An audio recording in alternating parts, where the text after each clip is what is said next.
meditation when it's taken is the fastest way to succeed in life, have a greater experience in life. One of the main reasons why people drop out of meditation is they have a lot of thought.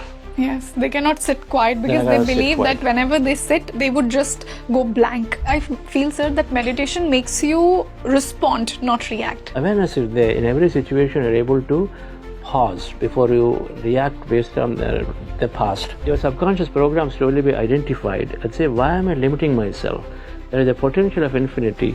Should I be on this? But it requires awareness. Meditation requires awareness. So slowly you change. When you let go of the body and mind, which is tying you into this physical frequency through senses, then you're suddenly in this infinite frequency world, because in science we learn we are energy or matter. There is energy and matter. Meditation help you manifest your dreams. You can dream it, you can see it. So he dreamt and dreamt. And so he saw. The magic is when you empty the mind, body gets regulated, goes into coherence. And when body is coherent, we're not interfering, it's an intelligent system. And so it'll heal itself.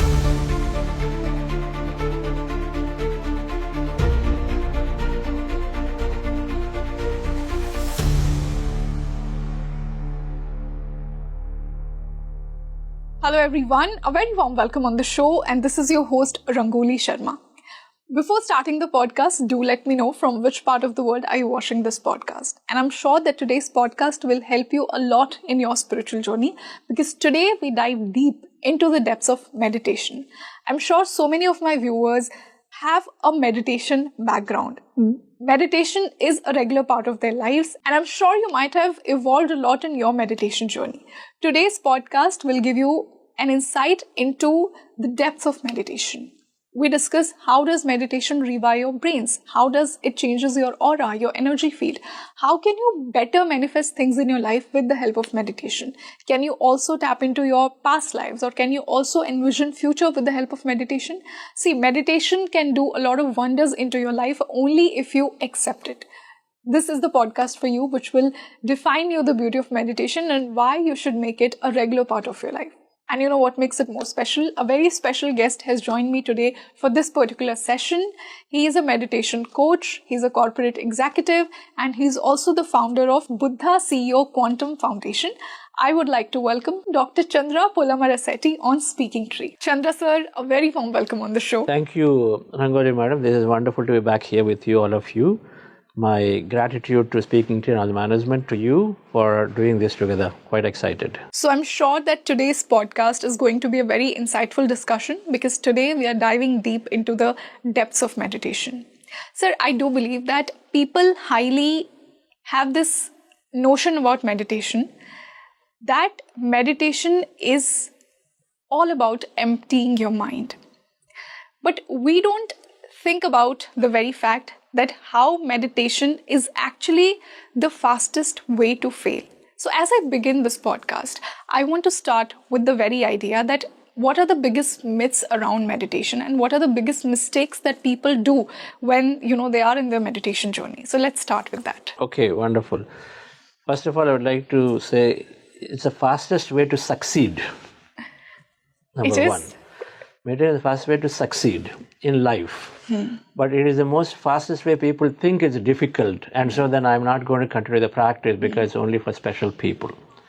If that's what you intended and said, fastest way to fail means is where people give up very quickly. Exactly. But then meditation when it's taken is the fastest way to succeed in life, have a greater experience in life. Okay. So you're right. One of the biggest myths is that, meditation, it is to be done in a special area, special place. Meditation is for special people. You got to have realize everything in life, then only you can do meditation, right? And then meditation is one of the most difficult things. My thoughts are there, so there's no way I can sit down. I can't just keep my eyes closed for even 1 minute. How can I sit for longer? So it's not possible. Then meditation means that I'm going to renounce my life, and so then I've got all the life going. And so that's why many parents are very hesitant and worried when children take up to meditation and say, are these guys going to leave and then go or what? And so they try to avoid, especially to the girl child, they don't want them to take up meditation. And so these are some of the myths that meditation means that you are now getting into this touchy subject of, all many things will come inside, some soul, some ghost, some this, some that, will they be able to know? I don't understand a lot of that stuff. And so should I even be getting that side at all? Okay. So this fun and meditation means it is only old age time. Yeah, only like. So why is it now? old-age It is people. basically attributed to renouncing life. Okay, Yes. some Hare Rama, Hare Krishna time you say, basically, okay, you got time, you don't have anything to do, then you go to meditation, go to bhajans, go to Gita. This is how people consider meditation. I used to have the same belief. But here is the thing between you and I, right? Experiences is what people take to. Theory, everybody tells. You tell the theory, I tell the theory, Raju tells the same theory. True. Right, I'm just saying. In our foundation, when we share personal experience because a lot of times we tend to mask it and then talk about theory. Then 10 people speak the same. There's no difference. The stories, which is what make people say, okay, that person is like me, but then he is able to go, then I too can go. The relatability comes. That's why experience goes to the heart and theory goes to the mind, and mind is forgotten. Just say the thing, but however, we'll do it the way you want it. That's a different thing. Okay. All right. So there are so many myths like this which make people stop meditation or not go into meditation because they themselves conclude. It's called a subconscious belief. It's called a program in our subconscious mind that is telling them based on past things which they judged and then have it and said, okay, this is how it is, and so I don't think I can do it. So they conclude it in their mind before even they started. And so they stop themselves. So now that we talked about some of the biggest myths around meditation, what do you think are the biggest mistakes that people also do? Mistakes means when they start meditation, one of the main reasons why people drop out of meditation is they have a lot of thought. Yes, they cannot sit quiet because they believe that whenever they sit, they would just go blank. And that doesn't really happen because, your mind always keeps wandering here and there. Correct. So the guidance is that you go quieter, you transcend your body and mind. For that, you empty the mind or you go quieter. Now, when the guidance is there, suddenly that's what they record and say, okay, I need to be quiet. I need to be empty in the mind. Now you have full of thought and thought and thought. And so then what do they come to the conclusion and say, it is difficult for me, it's not possible for me. Right? So they drop out. This is one big reason why many people drop out of meditation very quickly, thinking that they can't do. Right? They've just not understood the requirement there. Okay, the second mistake is in meditation, we get experiences. When we get these experiences, we end up latching on to the experience. Experience is transient. Okay, experience happens. Then you move beyond them by not holding on to them, say, oh, they are getting, I'm not getting. So I don't think I'm practicing meditation. So many people get discouraged and stop. Some people have some experience of body sensation, movement, some kind of hold of the body, some visions, all of that. Others don't get. And so they feel like, a little disappointed because comparing and then stop. There are two primary reasons why many people will start meditation, but then they drop out of meditation. Whether you call it mistake or not due to their limited understanding, they do this. Sir, here I also want to touch upon the neuroscience behind meditation. Like what really happens in your brain? How does your brain revise itself when you're meditating for a longer time? Okay, so a few things here. Our brain and there is a mind. There are two aspects, right? Brain is the tissue. Mind is the brain in action. Now, brain is divided at a high level, we can say from a neuroscience, into three areas. One is this big part of the brain, the whole thing. It's like the whole skull, but the whole of this brain is called the outer brain or the neocortex, a scientific term. Then inside, think of it as your brain is always covering is there, but right in the middle of the brain, that means if you take here, a line from this side to this side, and then a line from here to here. These two lines go and intersect, so that is the center of the brain, midbrain. From here, just around the ears here, and then the third eye point, what we call, which is beginning of the nose, and from back exactly straight.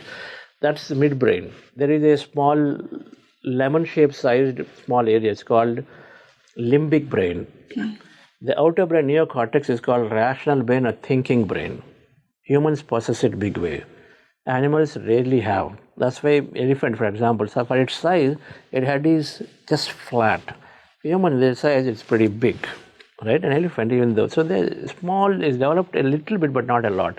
Many animals don't have it. Humans have a big neocortex called rational thinking brain. Yes. The creative. Rational thinking brain. Rational brain, a thinking brain, creative brain, learning brain, all that happens. We learn, we read. Animals don't read. There's no such thing as them. But we read and we learn through senses. So it's all here. Because humans are a creative being and many things can be done. The second brain is the limbic brain, is a scientific word. It is from our normal language it's called feelings brain. So you work based on feelings. It's all there, long-term memory and then feeling center. That's there in this brain. It works through memories that are there. Based on that, you come to a conclusion. And so then if I look at you, and then if you gave me a tough time, then I look at it and say, oh, Rangoli is going to give me a real tough time, so let me just avoid. I would have made to a conclusion in my mind that, okay, let me just avoid. That means, oh, you're coming in and walk somewhere else. That's called, based on a past feeling and memory, it is acting. Yes. Okay, that's the second brain. All right. And the third one is a reptile brain, which is connected to our vertebra, and then it's taking care of all body's autonomous functions like blood circulation and then lung expansion and contraction. Thankfully, we don't touch it. All right. So now what's happening? What's happening now? 90% of the economic research, 90% of our life events are driven through this tiny limbic brain, or the feeling center. Tiny feeling center, just tiny, it's a small thing. That's what drives 90% of life experiences.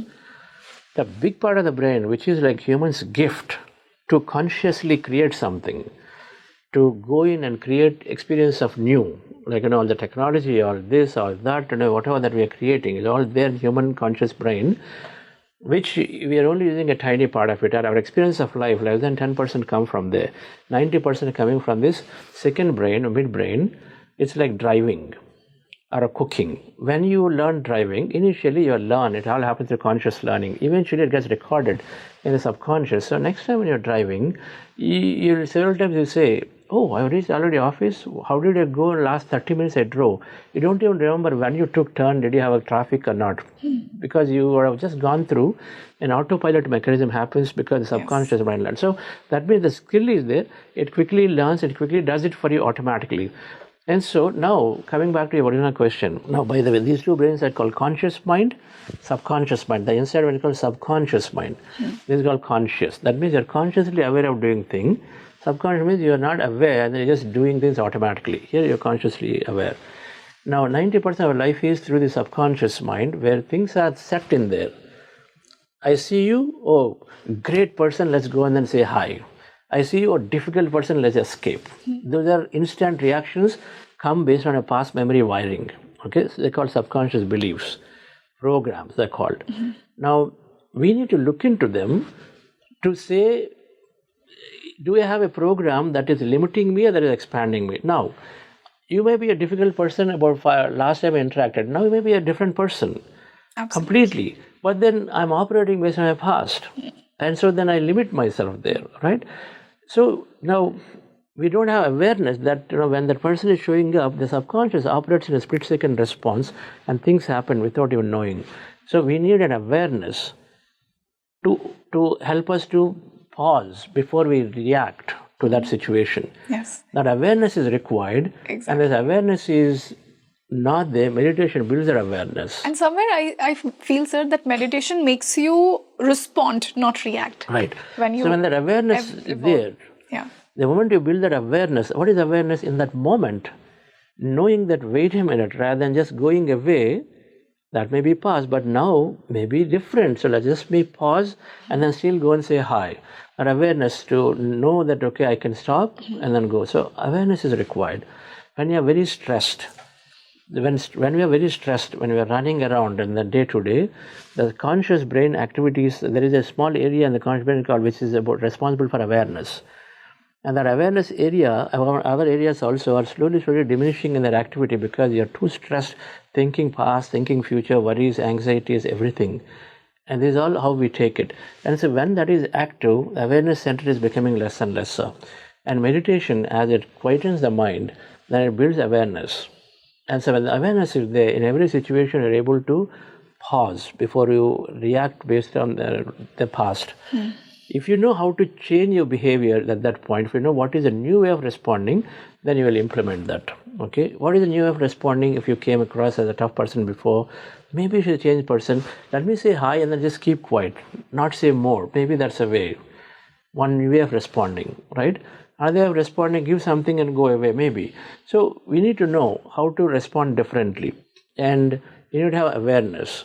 That awareness has to build, which is what meditation plays a big role in telling you that your reaction can become a response, because all it requires, when your colleague did not do the work right, one is to say 3 times he delayed it, this time also say this fellow always does it, and then shout and then go. Another is to step back and say, wait, last 3 times may be different, maybe this time may be different reason. Let me ask what is the real reason before we do. So pause and say, okay, so how come you missed it again? You may say, my mother is really sick, that's why I couldn't do it. The reason last time may be different, so now you cannot be penalized based on the past. Exactly. So that pause is required, meditation with the pause.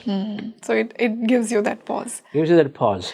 Sir, when does one really start evolving in their meditation journey? And by that, I mean to ask, is like, what is that phase of meditation when one is able to even tap into their past lives, or they can, have an idea about future? Is it also possible by reaching to a high level of meditation? And who can reach? Who has that capability is what I want to ask you. Okay, so now you've gone to a big subject from here to there. Yes. Okay. But I would like to complete before we go there. If 90% of our life is driven through our subconscious programs, where I'm not good, I can't do, people are like this, my office is like this, companies, life is difficult, politicians are like this, everything is a belief we put into. And how do you form these beliefs? Just by experiencing once or twice. You went to a government office, you meet somebody, a politician, some leader, and then they didn't respond the way expected. Then you suddenly see a media article, something it says, some research paper, okay, all people are not necessarily doing great, some social media article. So then you experience one, another thing that comes to you, then you come to a conclusion and say, yeah, these people are not good. We come to the conclusion. Now you formed a belief. Just by 2-3 events, it became a general belief that people are not good, right? It could be first are men, then slowly it becomes generalized. So we fall into a generalization trap and makes the belief right here. Okay, we fail 2 times, we come to a conclusion, I'm not good at decision making. 2 times. We failed, suppose, and then whatever we tried didn't work. Then somebody makes a comment in family, yeah, so you're always making mistakes. But then we come to, somebody said, you always make mistakes. My parents said, who are you give out of respect? When they say particularly, because they also don't know what they're saying, then it impacts us. And as a result, then we take that as a serious thing and say, okay, I can't make decisions. Which means the next time when an opportunity comes to you, you will push it away.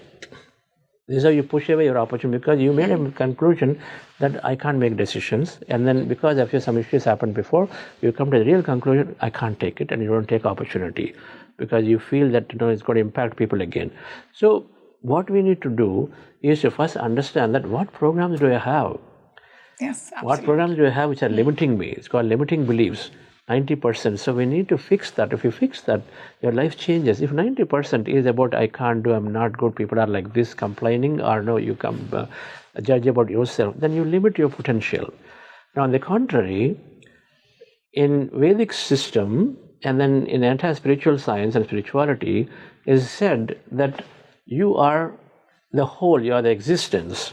In quantum physics, we call it quantum energy field. You have the whole cosmos within you. Within you, and then so that's the understanding. And in science and quantum physics, you can tell that everything is one single field of energy.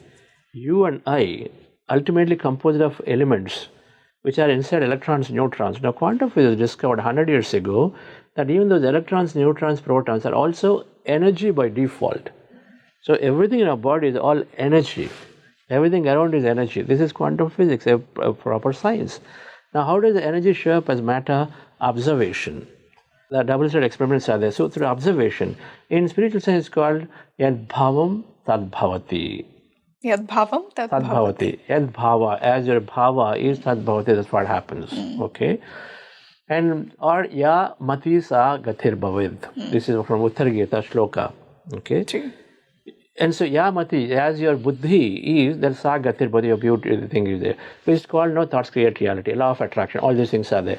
But it comes from a quantum physics concept. It comes from a placebo research concept, which is scientifically. Placebo research is people who believe that what you believe is what you create, right? They've done plenty of research about anesthesia, people who have, let's say, asthma, breathing issues. Then they give them inhaler, tell them and say, hey, I'm giving you inhaler, which is going to relieve, because it's got some, you are having condition, it's going to give you something, it's going to relieve. But instead they give medication which is going to increase the thing, increase the asthmatic flare-up. But when they take it, they actually get relieved, as opposed to having the flare, because they believe that what they're taking is a medication to reduce it, but even though they are administering, they're giving something that's going to flare it up.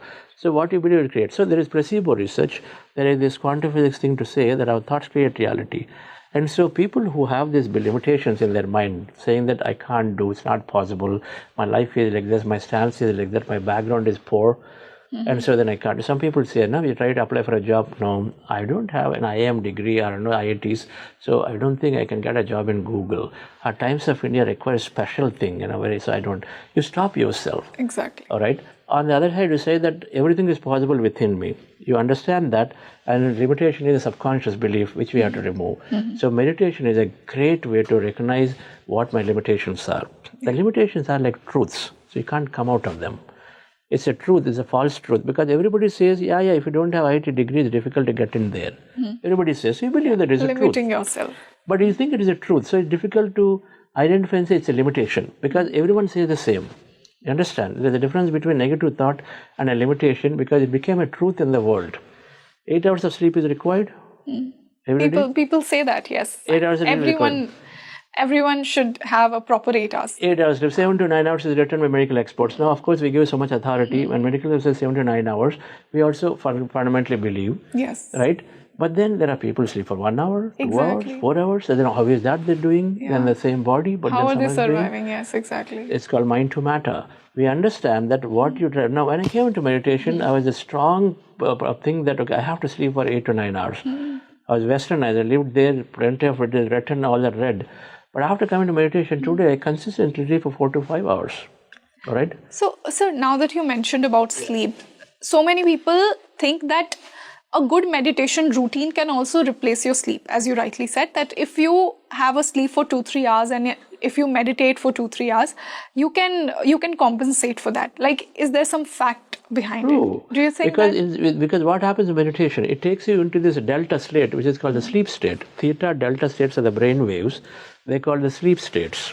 Okay? When the brainwave frequencies, all the stressful thoughts drop and then go down, then you have a few things which are called low frequency thoughts, in theta and delta. They're this sleep state. Delta is almost zero frequency. Deep sleep, without dreams. Theta is with the dreams state. Now, both are sleep states where body is recovering and resonating. Now, meditation takes you to the same state straight. It is a shortcut. It takes you sit down and close your eyes, and as you consciously observe the breath to go into the empty states, then you are automatically dropping, regulating the breath, and then body become coherent, and then mind is going lowering its states into the lower and lower. So you go to the sleep state and you hover in the deep sleep state. Okay? And so then you are there in the deep sleep state equivalent to sleep. And so if you look at the medical experts say that every day night you need at least 2 NREM cycles, non-rapid eye movement sleep. That means the deep sleep. 2 cycles are required for the body to rejuvenate. Meditation takes you there, which means what you can do in 8 hours, now here with a good meditation that you take you into the deepest states, 1 to 2 hours can compensate for a lot of sleep. 1 to 2 hours of meditation compensates for a lot of sleep, depending on how stronger, deeper meditations are going on for you. So I saw that benefit in me, and I experimented. And then since then, as an executive, then corporate executive, who doesn't want the time? Do you want time? Do you want time that you feel like, oh, my time is less? Then I say, initially it's difficult and say, who will take half an hour for meditation? I don't have time. But then once you go into meditation, you will recognize that you will gain a lot of time, because sleep is reduced, unwanted stuff that you remove. Things that you just spend unnecessarily flipping through many things, you have awareness, and so you change unwanted things, unwanted conversations. Every day you go to the office and take a coffee mug and spend, let's say, half an hour in the cafeteria. Traffic, weather, politics, real estate, is it going to add value? Meditation brings that awareness to remove things that do not add value to us.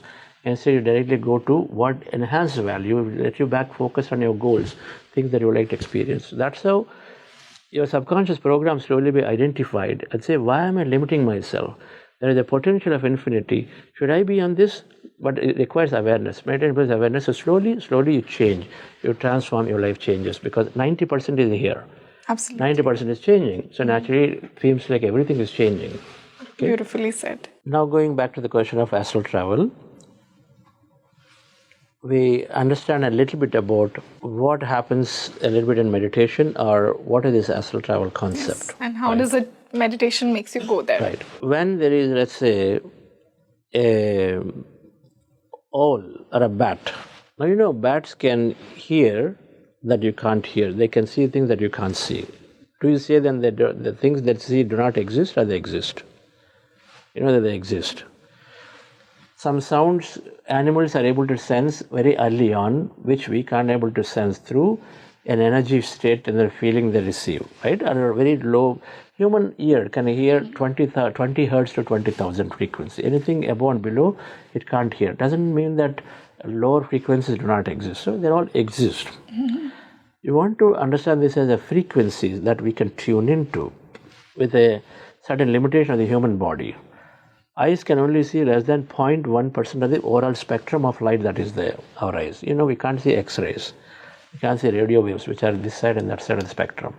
Doesn't mean that they're not there. X-rays, beautifully required to go and see what is there. Radio waves, with the unharmful, they are there. For ultrasonic waves, unharmful. For babies, they're ultrasonic. Yes. That waves is low. The waves that are, which are not harmful, but then they also sense and tell you something that an object is there. That means, okay, baby is growing and not growing, which is harmful. So, but they are there. But we can't sense them, we can't see them. But doesn't mean that they're not there. So then we're talking of there's an 100% frequency or infinite frequency out there, because 100% means infinite frequency, right? How many FM stations can be there?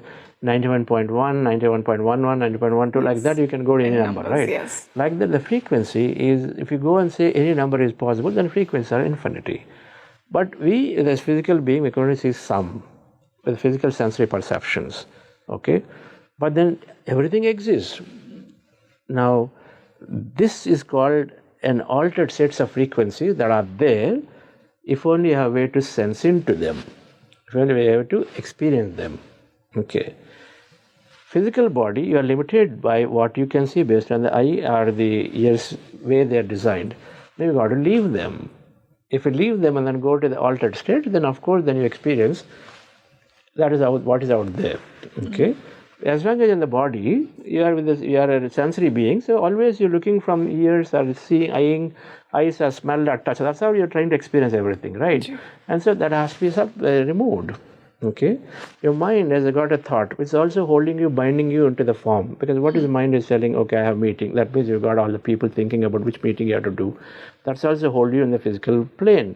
So you got to remove the mind. Absolutely. And then you got to remove the body or the senses.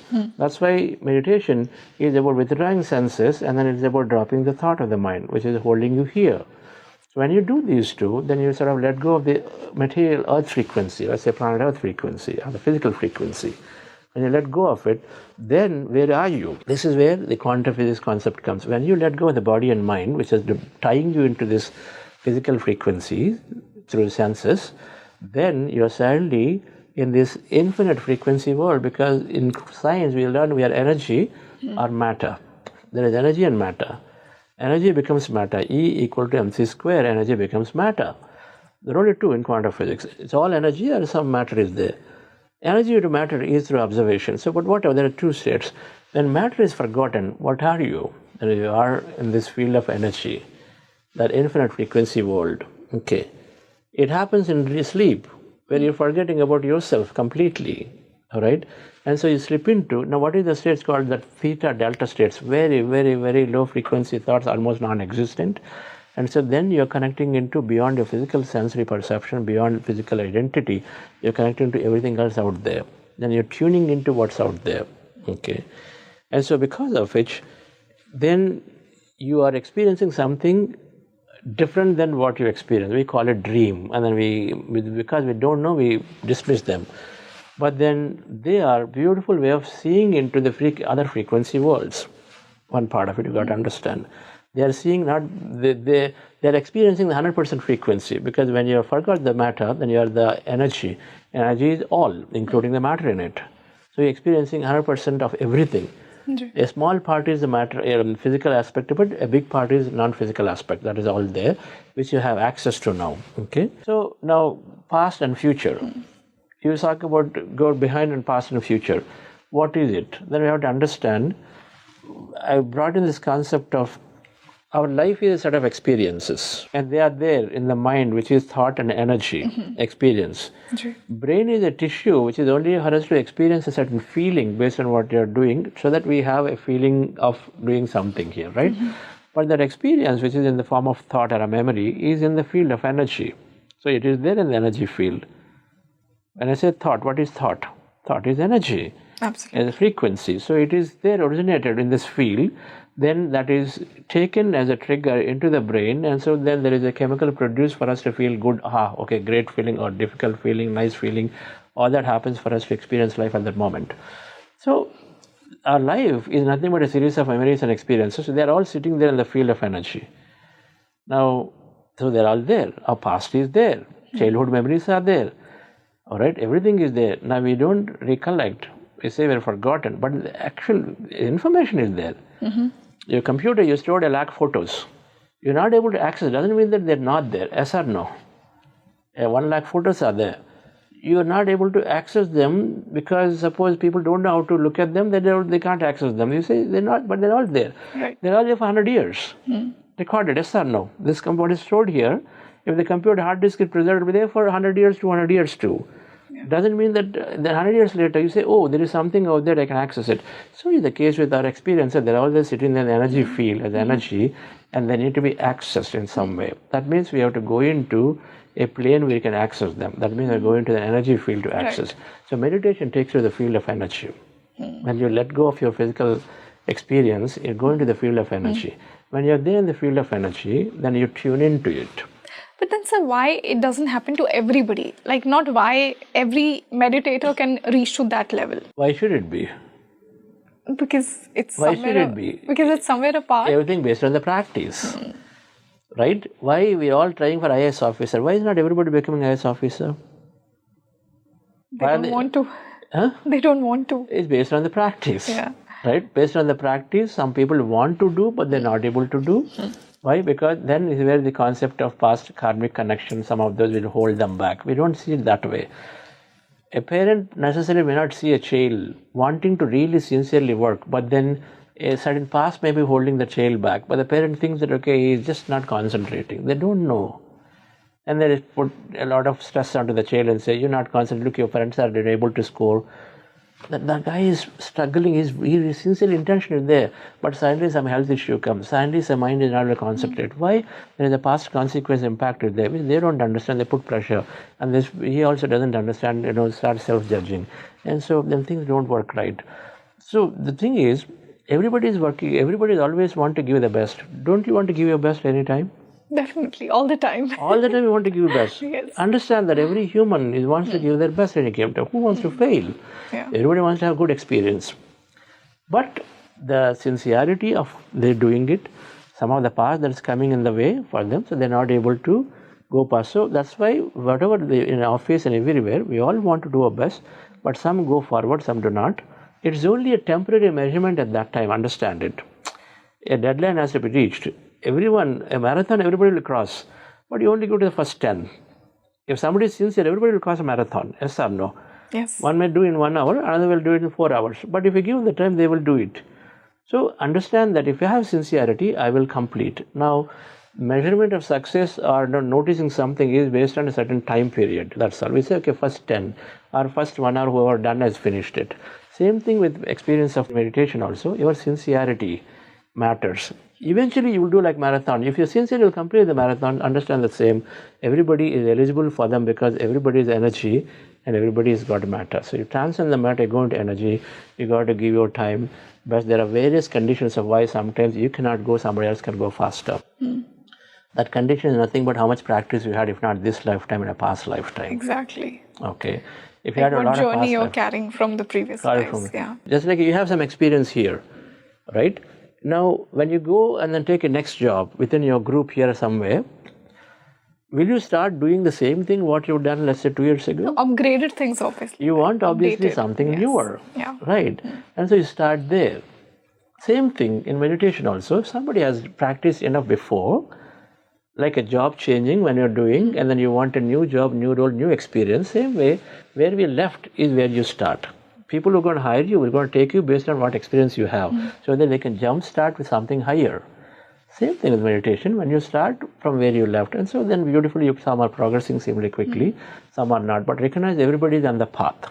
Somebody is a little ahead, somebody is behind. That's all. But everybody will reach if they're sincere and don't abandon. Many people abandon thinking that I don't get an experience, I can't focus on a thought and this and that. Okay, reasons may be many. All they need to do is to understand and sit through the process. The technique is there. We got to just hold on to it. Thoughts are common. So like that. Sir, from here, now that we talked about the rewiring, when we talk about rewiring, we talk about manifestation also. So how can meditation help you manifest your dreams? Would be my next question. Yes. So the basis is, I have touched upon two concepts of placebo research. Your thoughts create reality is a basis. Yes. For that, 3-4 things we talk about generally. One is this quantum physics concepts, double slit experimentation, observation brings possibilities into reality. Placebo research, which is fundamentally demonstrating that what you believe is what you create. A mother giving just a jeera water to the child in the middle of the night when you say, okay, I'm feeling a stomachache, then obviously you got to run to the doctor. Better you take this and you'll be all right. And they always apply placebo to children, and children also heal. You know that. They give the placebo. They believe the mother strongly as opposed to what they're taking. And so then things will heal. Mom told it's going to heal, it'll heal. So placebo research is there. Several occasions it is there. What you believe so strongly. And then the third thing is there is a study. What do successful leaders, what is their mind like? And their mind is always said, your thought is, Walt Disney said, if you can dream it, you can see it. So he dreamt and dreamt. And so he saw. Mahatma Gandhi said, man is nothing but a product of a thought. Okay, so he believed. And he held on to his vision. So successful people they held on to their vision. They had a vision, they held on to the vision, as opposed to succumbing to the circumstances, adversities here. So we can get something. So thoughts create reality is the foundation. Spirituality is yadbhavam tadbhavati. So in many ways we can come to the conclusion that our thoughts have something with reality. Right? Intuitively also many people tell, do you think so? I say, yeah, of course. Negative thought is not going to get us anywhere.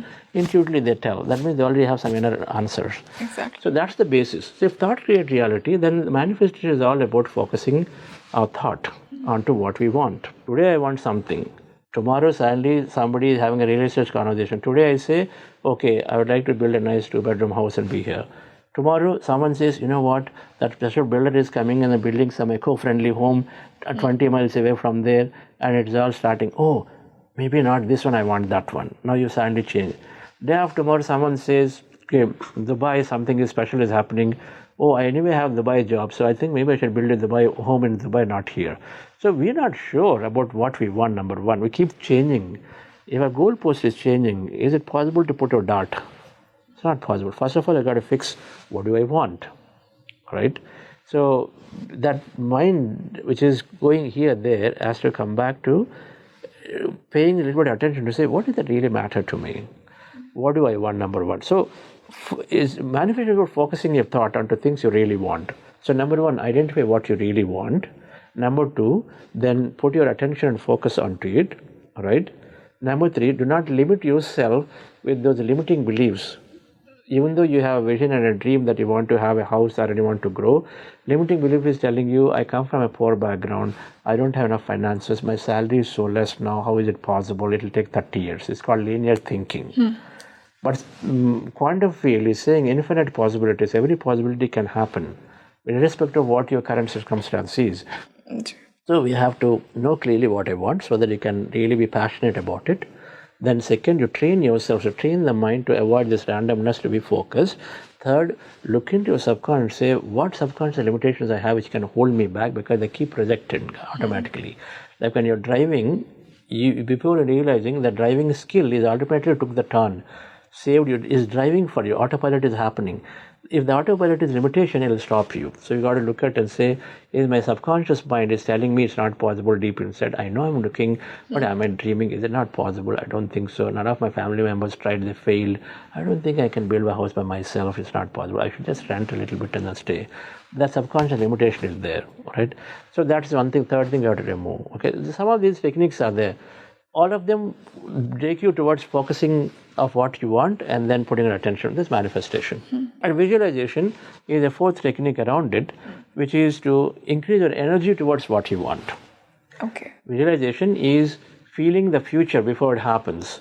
So you are telling the field that, hey, this is very important for me. You're dreaming and then you are conditioning your body about the future feeling, and you're sending a signal into the quantum field about what you're looking to have. It's like intention you're releasing, but visualization is a powered intention. And visualization is actually very powerful compared to other techniques of meditation. Is that so? Visualization is complementary to meditation. It's not a meditation technique. Okay. Meditation is to connect to the field. Meditation is to rest your mind so that body, mind are integrated, and then you have health and emotional intelligence and all of it. Meditation, when you rest your mind, then you connect to that infinite frequency field where you draw miracles. Yeah. So visualization is in a way extension to meditation. Yeah, it's a complementary process. When you are calm state and you start visualizing about a future, then you're able to go full hog in visualizing without any distraction. So visualization when you're in a calm state is beautiful. Then meditation brings you in a calm state without any distractions. Then visualize. Then so no doubt and no uncertainty comes in visualization. Otherwise visualizing, oh, I don't think it's possible. You yourself will have a doubt.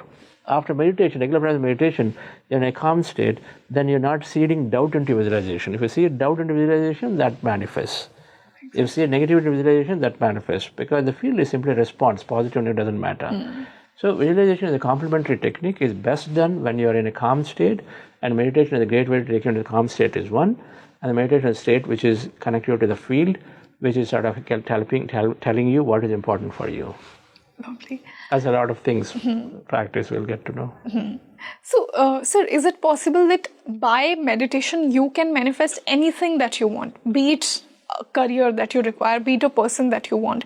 Then still, why people are not able to manifest certain things? The only reason is, like I said, first of all, they don't have the focus on what they want. They don't know, so they keep changing their goalpost. So they cannot reach the goalpost when the goalpost is changing. So that is one thing. Second, there is a notion of time. Everybody has this arbitrary time concept and say it has to happen now. So timing that everyone says, okay, things didn't happen, is the problem when someone says manifestation doesn't happen. One, they're not focused. There are too many things. And so then their energy is dissipated.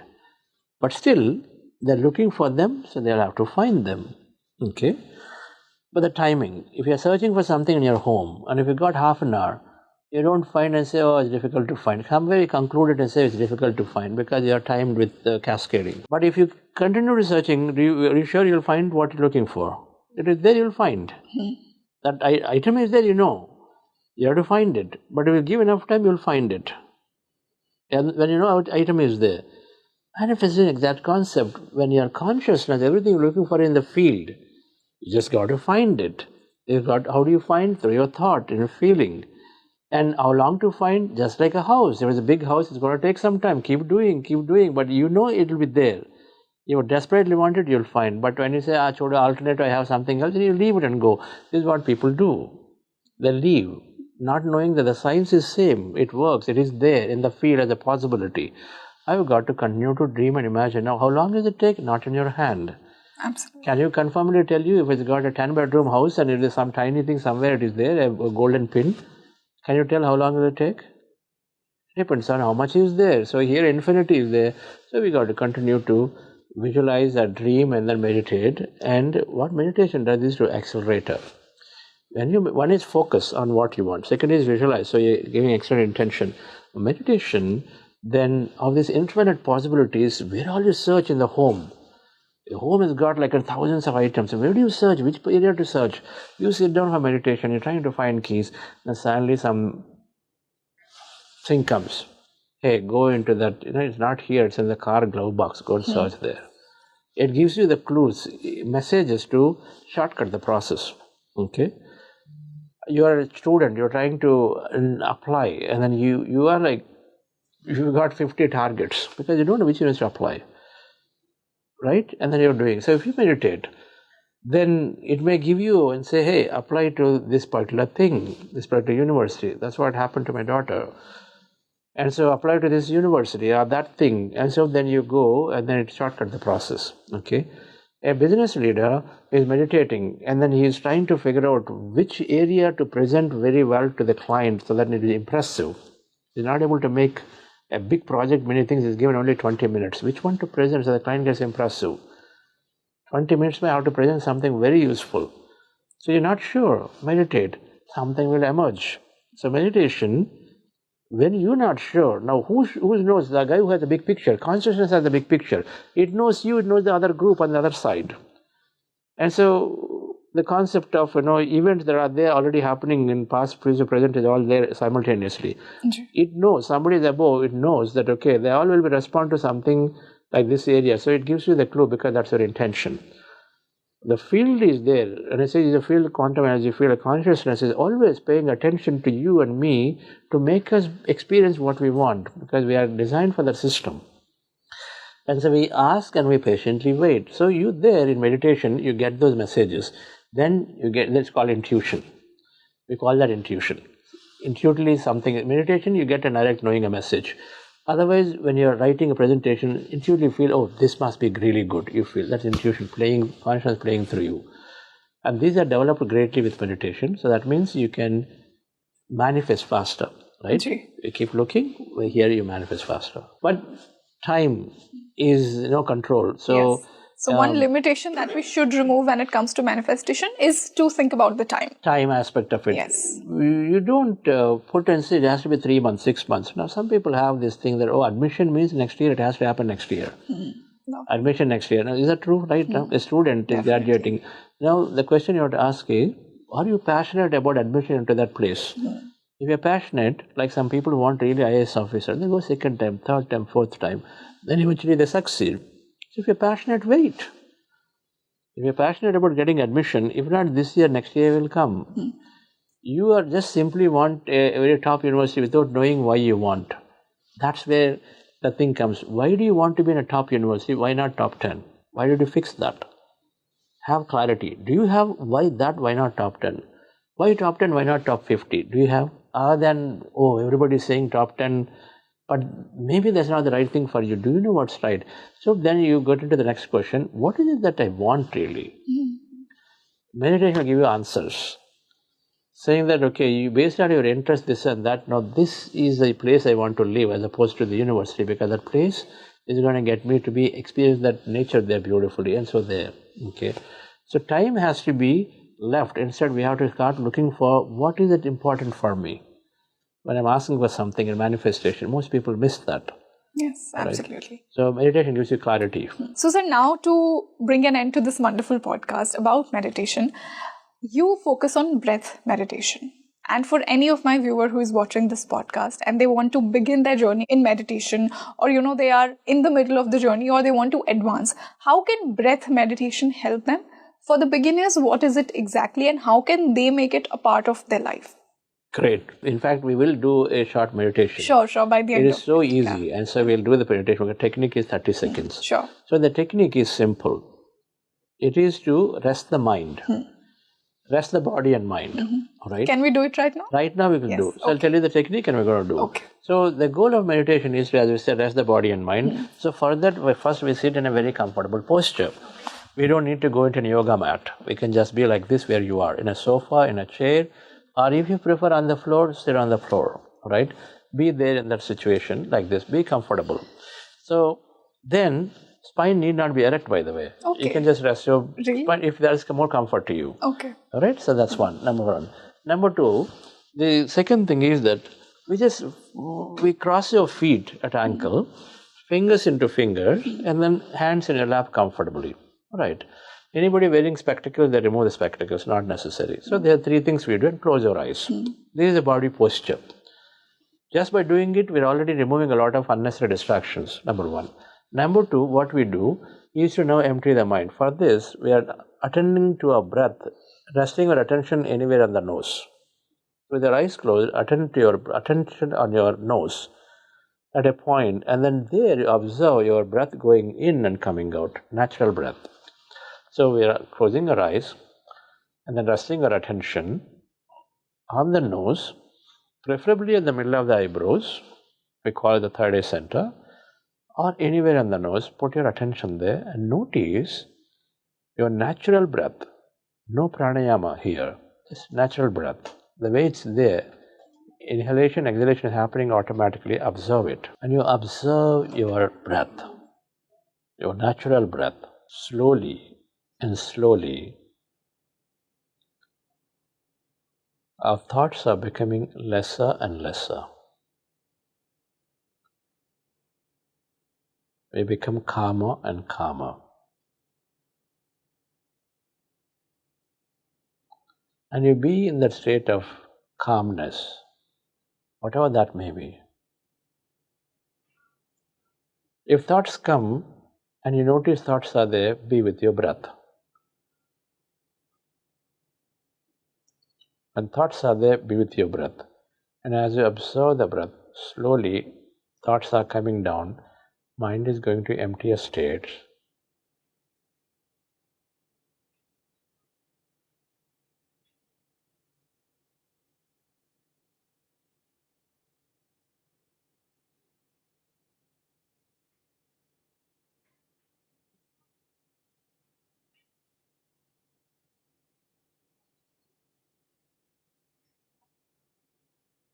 Another 2 minutes. Be with your breath and allow yourself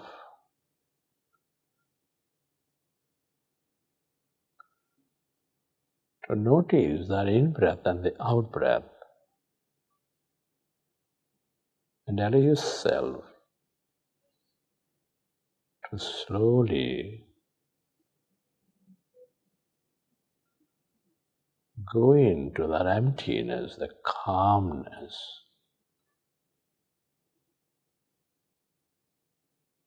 Inside of you, all around you.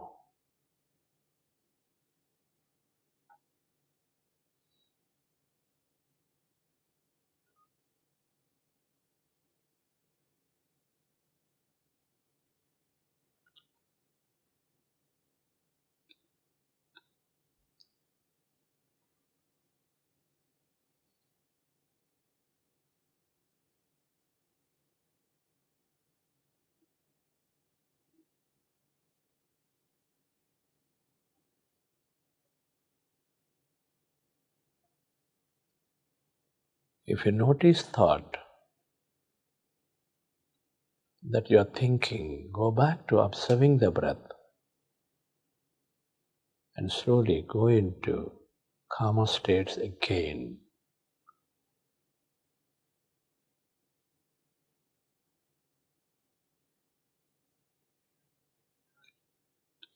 Final 1 minute.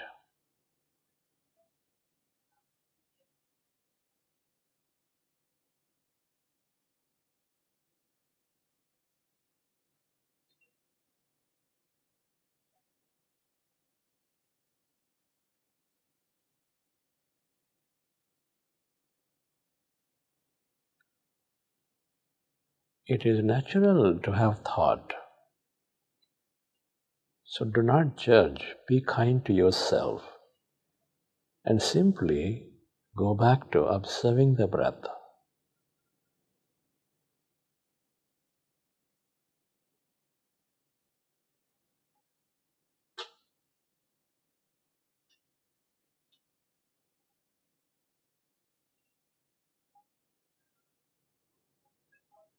Final 10 seconds.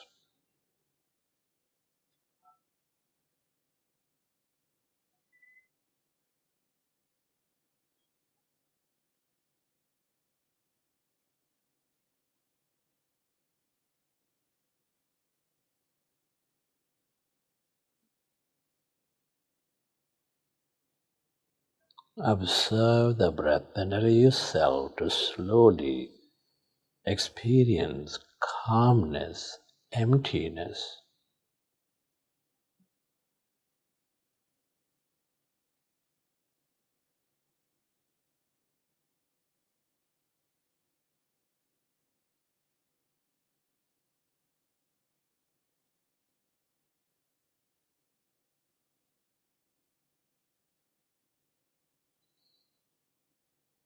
Okay, please slowly keep your hands on your eyes for 5 seconds and then you can open your eyes.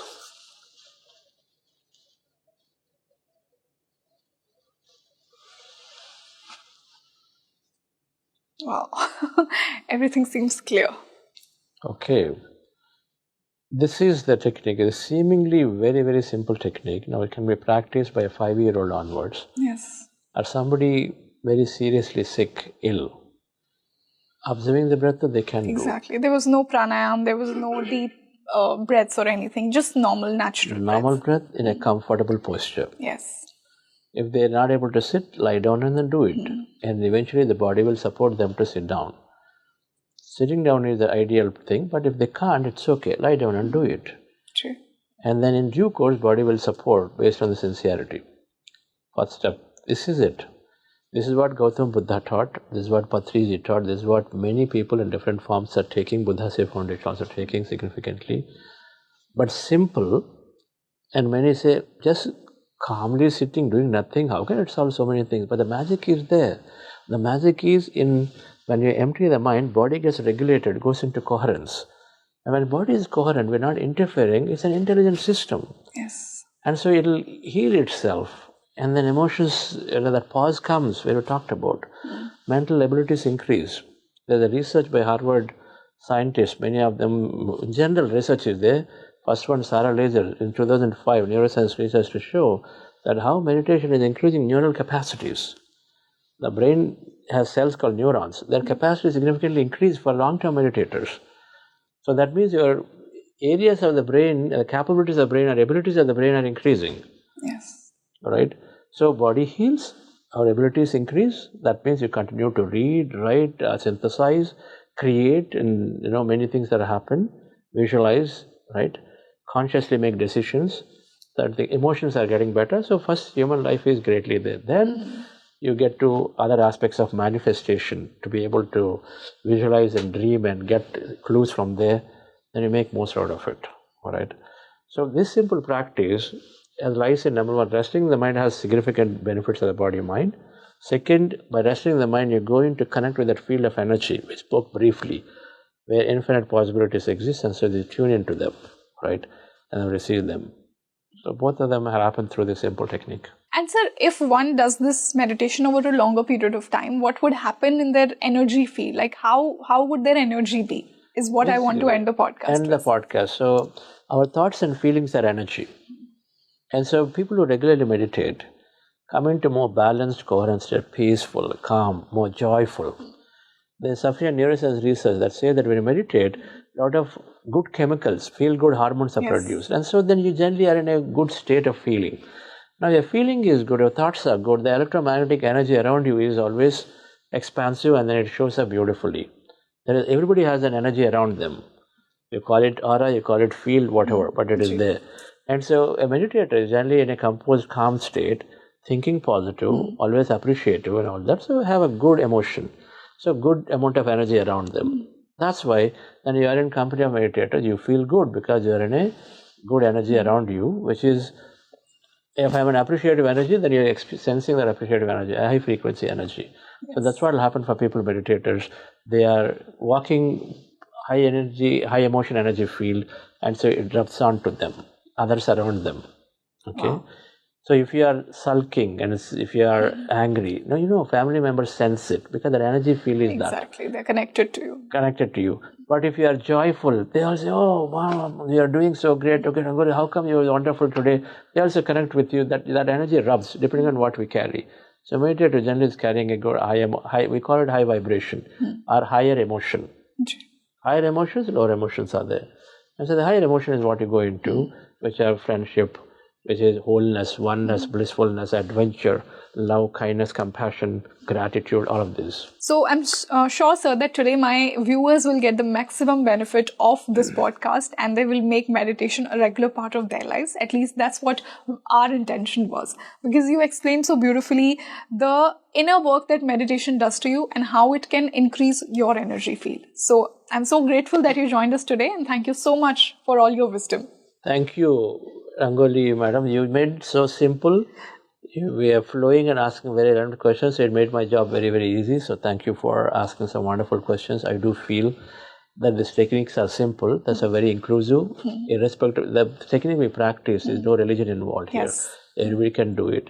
It's so simple that any age group can do it, right? And it is scientifically explained and understood. So then we don't feel that, okay, I'm practicing something, nothing. Everybody can go in. How long? About 10-year-old 10 minutes, 20-year-old 20 minutes, 30-year-old 30 minutes. Beyond that, generally if you do a half an hour practice, you're doing amazing for senior people.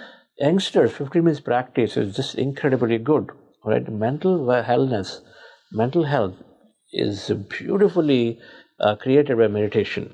Beautifully, because there's so much of negative thinking going on. Mental rumination is happening due to peer pressure and everything around the world, with all the events. People say, man, I don't know what's going on.